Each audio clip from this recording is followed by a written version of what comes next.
Hello everyone. तो आज हम डिस्कस कर रहे हैं बीएससी ऑनर्स जूलॉजी का DSC fundamentals of biomolecules semester 2।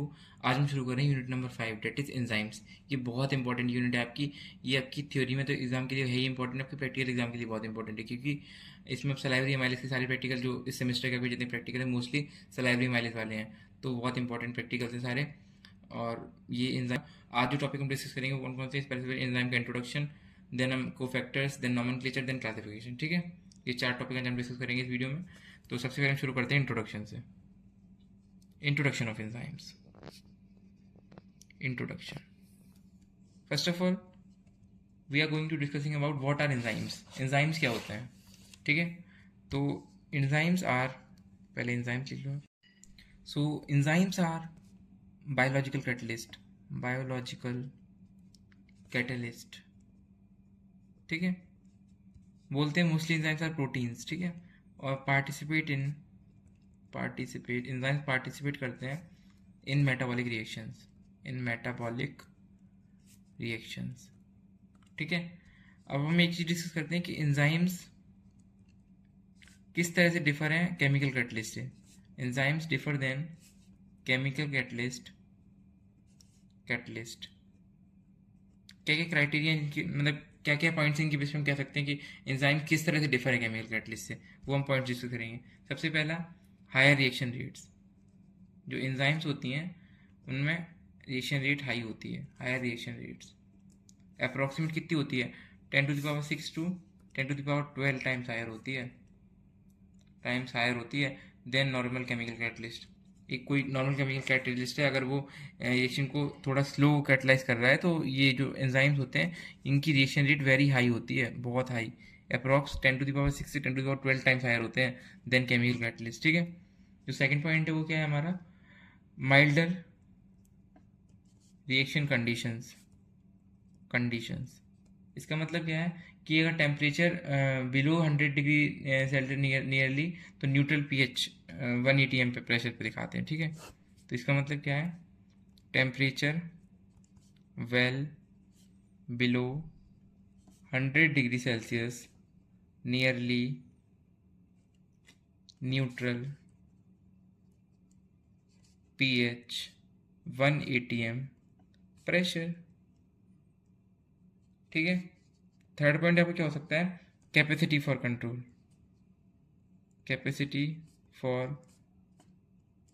Control, इस वे में भी जो एंजाइम्स हैं वो कैपेसिटी अच्छी है उनकी देन केमिकल कैटलिस्ट कंट्रोल करने की रिएक्शन को, ठीक है। Then fourth point, higher specificity for substrate. ये हम हमारा टॉपिक आगे यूनिट में भी हम पढ़ेंगे इसको, एक अलग से टॉपिक है हम पढ़ेंगे कि मतलब जो एंजाइम्स होते हैं उनकी वो ज़्यादा स्पेसिफिक होते हैं, मोर स्पेसिफिक होते हैं देन केमिकल कैटलिस्ट के। उनका जो सबस्ट्रेट होता है वो उसी के साथ बाइंड करते हैं, और जो केमिकल कैटलिस्ट होता है उतना उसमें उतनी स्पेसिफिसिटी नहीं होती है। बट जो एंजाइम्स होते हैं उनमें हाईली स्पेसिफिक होते हैं enzymes to a certain substrate. What are cofactors. Cofactors क्या होते हैं, केमिकली तो प्रोटीन्स होते हैं ये, ठीक है।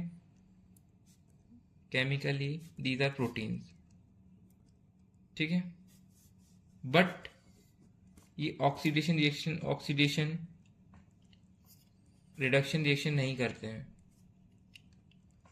ठीक है। और ये वो भी नहीं करते हैं group transfer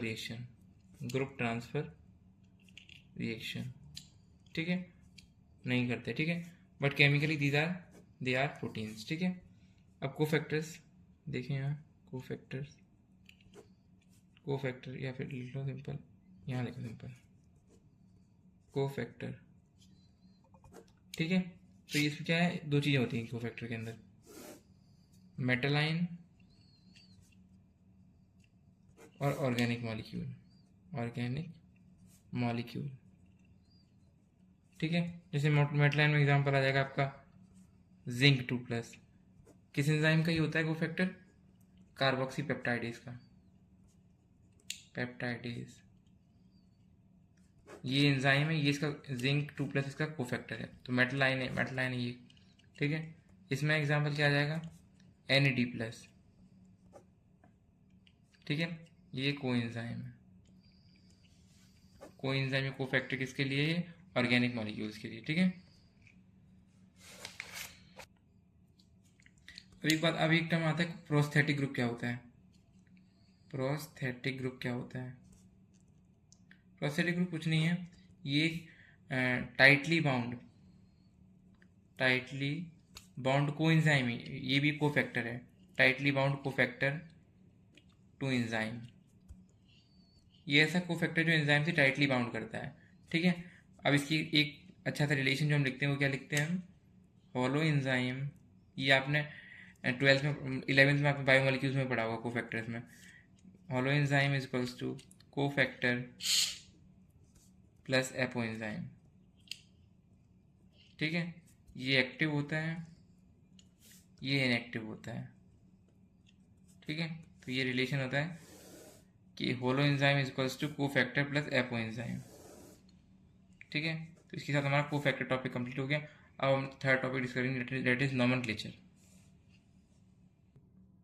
so thank you for watching this video.